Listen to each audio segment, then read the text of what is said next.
Radhe Radhe everyone, आप सभी को दिवाली की बहुत बहुत शुभकामनाएं। फ्रेंड्स, दिवाली के दिन शाम के समय माता लक्ष्मी का पूजन किया जाता है। तो दिवाली के दिन हम लक्ष्मी पूजन कैसे करते हैं, इसकी बहुत ही सरल विधि आज की वीडियो में मैंने शेयर की है। तो चलिए लक्ष्मी पूजन शुरू करते हैं। दिवाली के दिन शाम के समय प्रदोष काल में हमें दोबारा से स्नान करना है। स्नान करने के बाद जिस जगह पर भी आप पूजा करेंगे उस जगह को अच्छे से पहले हमें साफ कर लेना है। अब जगह को साफ कर लिया है, उसके बाद वहां पर आप चौक पूर सकते हैं या कोई सुंदर सी रंगोली बना सकते हैं, या आपको रंगोली वगैरह बनाना नहीं आता है तो आप सिंपल सा स्वास्तिक बना लीजिए। स्वास्तिक बहुत ही शुभ चिन्ह होता है, तो हम जब भी कोई पूजा करते हैं स्वास्तिक बना लेते हैं। तो यहाँ पर मैंने हल्दी से स्वास्तिक बना लिया है। उसके बाद हम इस पर चौकी लगा लेंगे। चौकी बड़ी या छोटी आप अपनी सुविधा के अनुसार लगा सकते हैं। चौकी लगाने के बाद इसके ऊपर हम लाल रंग का वस्त्र बिछा लेंगे। माता लक्ष्मी के पूजन में लाल रंग का अति महत्व है, तो लाल रंग का वस्त्र आप बिछाइएगा। अब हम लक्ष्मी गणेश जी का पोस्टर लगा लेंगे। तो जहां पर पूजा कर रहे हैं वहां पर हमें ये पेपर का पोस्टर जरूर लगाना होता है। मोस्टली सब घरों में ये पोस्टर आता है, तो आप लगा लीजिएगा। इसके बाद सुंदर से आप डेकोरेशन कर लीजिए। जैसा भी सजाना चाहते हैं आप चौकी को सजा सकते हैं। कि चौकी को मैंने थोड़ा सजा लिया है। अब हम कलश की स्थापना करेंगे। तो कलश की स्थापना करने के लिए पहले चावल की ढेरी हम लगा लेंगे चौकी पर, और जो लक्ष्मी माता है इनके राइट हैंड की तरफ हमें चावल की ढेरी लगानी है। यानी जो पूजा कर रहा है ना, पूजा करने वाले साधक के लेफ्ट हैंड की तरफ होगा। तो इस तरह से देखिए हम अष्टदल कमल बना लेंगे। अष्टदल कमल बनाना नहीं आता है तो कोई बात नहीं, सिर्फ चावल की ढेरी आप यहाँ पर लगा लीजिएगा।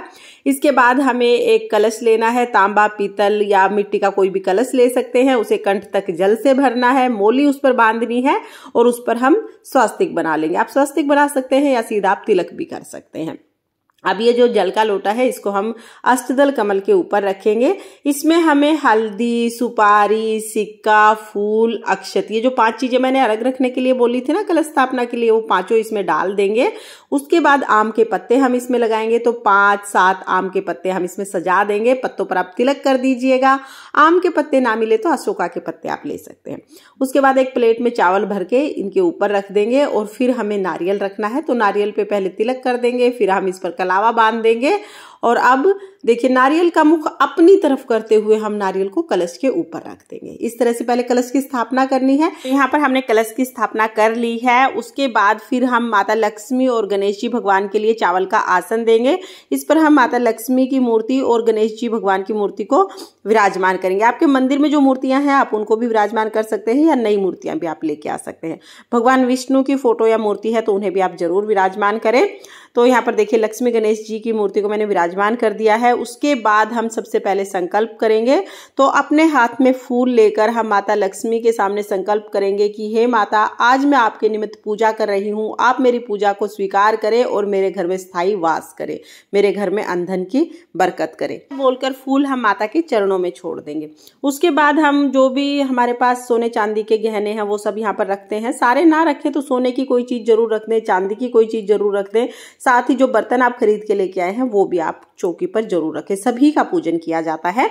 पूजा अब हम शुरू करेंगे। तो पूजा में सबसे पहले हम जल के छींटे लगाकर सभी को भाव रूप में स्नान करा देंगे, यानी कि हम शुद्धिकरण कर देंगे। उसके बाद हमें दिया जलाना है। तो एक दिया हमें देसी घी का जरूर जलाना है। तो एक दिया मैंने यहाँ पर देसी घी का जला दिया है। साथ में हमें एक अखंड दीपक जलाना है। अब घी या तेल किसी भी चीज का जला सकते हैं। अखंड दीपक हमें जरूर जलाना है। ये बड़ा दिया होता है और पूरी रात चौकी पर ये जलता है। तो खूब सारा तेल घी इसमें आप डाल दीजिएगा और अखंड दीपक आप जरूर जलाइएगा। तो घी तेल का दीपक हमें जला दिया है, और जल के छींटे लगाकर स्नान तो हमने करा ही दिया था। अब हम सबसे पहले गणेश जी को वस्त्र स्वरूप कलावा समर्पित करेंगे, जनेऊ समर्पित करेंगे। उसके बाद माता लक्ष्मी को कलावा समर्पित करेंगे। लाल रंग की चुनरी माता लक्ष्मी को हम समर्पित कर देंगे, और जो हमने पोस्टर लगाया है, जो फोटो लगाया है, उसको भी हम कलावा समर्पित कर देंगे। यानी सभी को हमें वस्त्र समर्पित कर देने हैं। उसके बाद फिर सभी को हम तिलक करेंगे। तो हल्दी से, रोली से, कुमकुम से हम यहाँ पर सभी को तिलक कर देंगे। तो यहाँ पर चौकी पर हमने जो भी बर्तन रखे हैं, जो गहने रखे हैं, उनको भी हमें तिलक करना है। उसके बाद फिर हम सभी को अक्षत समर्पित कर देंगे, यानी चावल समर्पित कर देंगे। तिलक तभी पूर्ण होता है जब हम चावल समर्पित करते हैं। तो चावल समर्पित कर देंगे। जो दिए हमने जलाए हैं ना, उनको भी तिलक जरूर करना है। उसके बाद गणेश जी को फूल समर्पित कर देंगे। करेंगे। माता सरस्वती को हो सके तो सफेद रंग के फूल समर्पित करें और माता लक्ष्मी को कमल का फूल समर्पित किया जाता है। तो लक्ष्मी पूजन के दिन यानी दिवाली के दिन आप हो सके तो लक्ष्मी माता को कमल का फूल जरूर समर्पित करें। और कमल का फूल ना बंद समर्पित नहीं करना है, ऐसे अच्छे से उसको खिला लेना है, उसके बाद माता पार्वती को खिला हुआ कमल का फूल समर्पित करना है। फूल वाले के पास आपको आसानी से मिल जाएगा, अगर ना मिले तो फिर आप गुलाब का फूल ले सकते हैं। तो यहाँ पर देखिए कमल का फूल हम माता लक्ष्मी को समर्पित कर देंगे। इसके साथ ही माता लक्ष्मी की कुछ प्रिय चीजें होती हैं जो हम दिवाली के दिन पूजा में जरूर समर्पित करते हैं। तो यहाँ पर देखिए कोड़ी होती है, कोड़ी हम माता लक्ष्मी को समर्पित करते हैं। इस तरह की कोड़ी आती है, तो आप 2 कोड़ी कम से कम जरूर लेना, ज्यादा कितनी भी ले सकते हैं लेकिन कम से कम 2 कोड़ी हम जरूर समर्पित करेंगे। उसके साथ ही कमल गट्टे हमें समर्पित करने हैं, तो इस तरह से हम कितनी भी संख्या में कमल गट्टे समर्पित कर सकते हैं। और साथ ही हम गोमती चक्कर भी जरूर समर्पित करेंगे। तो यहाँ पर मैंने गोमती चक्कर ले लिया है, 2, 5, 7 जितना हो सके उतना आप समर्पित कर सकते हैं। अगर ये चीजें पिछले साल की आपके पास अभी रखी हुई हैं तो नई लाने की जरूरत नहीं है, पिछले साल की चीजें हैं उन्हीं को गंगा जल में धोकर आप उन्हें समर्पित कर सकते हैं। अब हम माता लक्ष्मी को सप्त धान समर्पित करेंगे। तो सप्त धान में हम गेहूं, चावल, बाजरा, जौ, चना, धनिया और साबुत मूंग, ये कोई भी 7 साबुत अनाज लेकर हम माता लक्ष्मी को साबुत अनाज सप्त धान समर्पित करते हैं। अब हम भोग समर्पित करेंगे। तो भोग में जो खील होती है, खील पताशे बाजार में आपको हर जगह मिल जाएंगे दिवाली के आसपास, तो एक खील पताशे जरूर समर्पित करने हैं। उसके अलावा हम मिठाई समर्पित करेंगे। तो जो भी मिठाई आपने बनाई है या मंगवाई है वो मिठाई समर्पित कर दें। ऋतु फल हम समर्पित करेंगे। और देखिए जो भी हमने भोग समर्पित किया है ना, वो हम पान के पत्ते पर समर्पित करेंगे।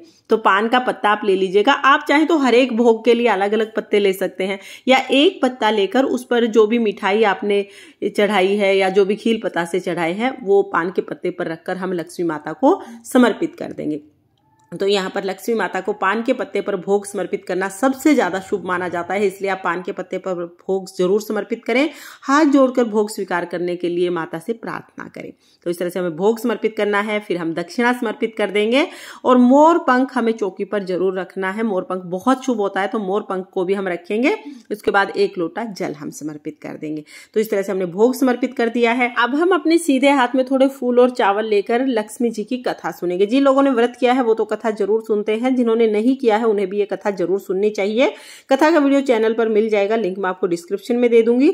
लक्ष्मी जी की कथा सुनने के बाद हम ये फूल लक्ष्मी जी के चरणों में समर्पित कर देंगे। हमें लक्ष्मी जी पर धान की वर्षा करनी होती है, धान की जो खील बनती है ना उनकी वर्षा करनी होती है। तो दोनों हाथों में हमें ये खील लेनी है और खड़े होकर हमें लक्ष्मी जी के ऊपर इन खीलों की वर्षा करनी है। धीरे धीरे ये खील हमें लक्ष्मी जी के ऊपर बरसानी है, बहुत ही शुभ रहता है। आप भी लक्ष्मी जी पर इस तरह से खील जरूर चढ़ाइएगा, परिवार के सभी सदस्यों से चढ़वाइएगा। दिवाली तो दियों का त्योहार है, तो अब हमें खूब सारे दीपक जलाने हैं। 21, 51, 101 जितने भी चाहे उतने दीपक आप जरूर जलाइएगा। दिवाली के दिन घर में सब जगह दीपक जलाए जाते हैं। तो पहले जहां पर हम लक्ष्मी पूजन कर रहे हैं वहां पर हम दीपक जलाएंगे, माता की आरती करेंगे। उसके बाद पूरे घर में हम दीपक जलाएंगे, ऊपर बाहर भीतर सब जगह हम दीपक जलाएंगे। तो पहले मैंने चौकी पर यहाँ पर दीपक जला लिए हैं। दीपक जलाने के बाद फिर हम आरती करेंगे। तो जो घी का दिया हमने जलाया है ना उससे हम आरती करेंगे। आप चाहें तो आप अलग से कपूर से भी आरती कर सकते हैं। और देखिए कुछ लोग आरती नहीं गाते हैं लक्ष्मी जी की, लेकिन हमारे यहाँ पर लक्ष्मी जी की आरती खूब धूमधाम से गाई जाती है। तो लक्ष्मी जी की बहुत प्रेम पूर्वक हम आरती करेंगे, गणेश जी की आरती करेंगे। आरती करने के बाद हाथ जोड़कर पूजा में रही कमियों के लिए क्षमा याचना करेंगे और अपने घर में लक्ष्मी जी के स्थायी वास के लिए प्रार्थना करेंगे। लक्ष्मी जी हमारे घर में आए और सदा निवास करें, ऐसी प्रार्थना हमें जरूर करनी है। इस तरह से हमारा लक्ष्मी पूजन पूर्ण हो जाएगा। पूजा के बाद जो भी प्रसाद हमने चढ़ाया, जो भोग हमने चढ़ाया है, वो घर के सभी सदस्यों में हम प्रसाद के रूप में बांट देंगे। तो सिर्फ प्रसाद हमें उठाना है, बाकी कोई चीज नहीं उठानी है। बाकी सारी चीज यहीं पर चौकी पर ही रखी रहेगी।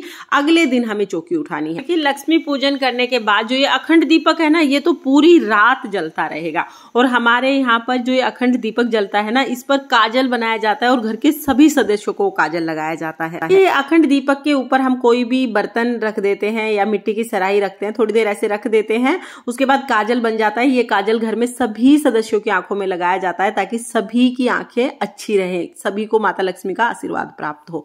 तो आप भी चाहें तो आप ये काजल लगा सकते हैं। अगर आपके यहाँ इस काजल नहीं लगाना पसंद करते हैं तो आप इस पार्ट को स्किप कर सकते हैं। मेरे घर की परंपरा है इसलिए मैंने आपको बताई है। फ्रेंड्स, इस तरह से बहुत सरल तरीके से आप लक्ष्मी पूजन करके माता लक्ष्मी को प्रसन्न कर सकते हैं, माता लक्ष्मी का आशीर्वाद प्राप्त कर सकते हैं। आपको लक्ष्मी पूजन की सरल विधि कैसी लगी कमेंट करके जरूर बताना। और अगर ये वीडियो आपको पसंद आया हो, वीडियो अगर आपके लिए थोड़ा बहुत भी यूजफुल हो तो प्लीज वीडियो को लाइक कर देना। और हम महिलाएं घर में तीज त्योहार कैसे करते हैं ये देखने के लिए मेरे चैनल को सब्सक्राइब कर लेना। फिर मिलते हैं किसी और वीडियो के साथ। माता लक्ष्मी की कृपा आप पर सर्वदा बनी रहे। जय मां लक्ष्मी। राधे राधे।